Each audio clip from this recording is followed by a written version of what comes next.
So we're going to be talking about advanced shroud mounting. I call it advanced because we're not really using any centric rings in the processes that we do. This is pretty much our process for mounting all shrouds, Mini H1, Mini D2S, OEM projectors, FXR, anything you name it.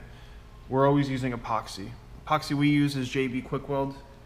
It's a two-part epoxy, pretty standard epoxy. It's Kwik Weld because dries pretty quickly. I think it cures relatively fast. I mean, you can probably let go within 5, 6, 7 minutes and it's ready to go. On this projector, it's open face or open front, whatever you want to call it. You can see projector's been scuffed up a little bit. We do that for additional adhesion. It helps in certain things. You can see we use small pieces of tape to cover the holes. And we minimize the size of the tape so that way we get more adhesion on the metal itself rather than the tape. Adhesion on the tape isn't obviously as good as adhesion on the metal of the projector. Shroud's been trimmed out already. We've tested it. We're not going to get into that. This projector's ready to go. It's been cleaned up. The housing's been cleaned up. We clean it up with a microfiber in all the spots where you can't get to later on once the shroud is on. Last thing we want to see is a little bit of dust back there.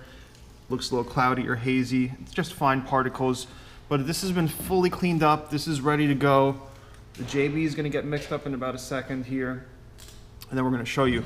You can see we've created sort of like a wall. That's just aluminum HVAC tape.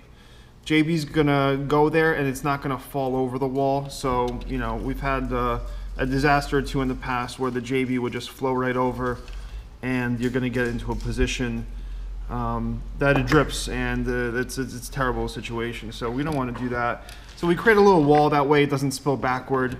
We're actually going to mount the shroud. We're going to throw it on there once the JB's on there, and we're going to flip it upside down, and we're going to actually go over that process to see.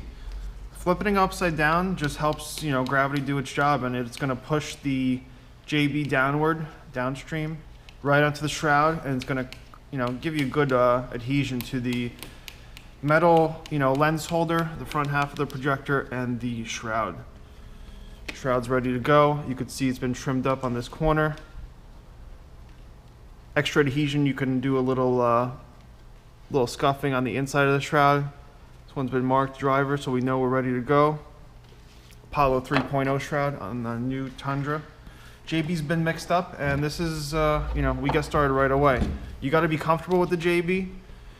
It's not always a first-timer type of thing. We use a large, maybe a concrete nail. I'm not really sure what that is, but we call it a JB nail. It's pretty much just a magic wand for the master to do his job. So you can see how things can go wrong pretty quickly right here. And you can see how the wall is doing its job, holding that JB in place. You're going to check your hands, make sure there's no JB on there. You get JB on the shroud, and that's about it.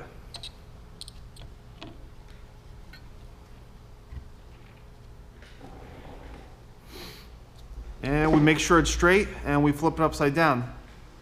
Nothing really to see.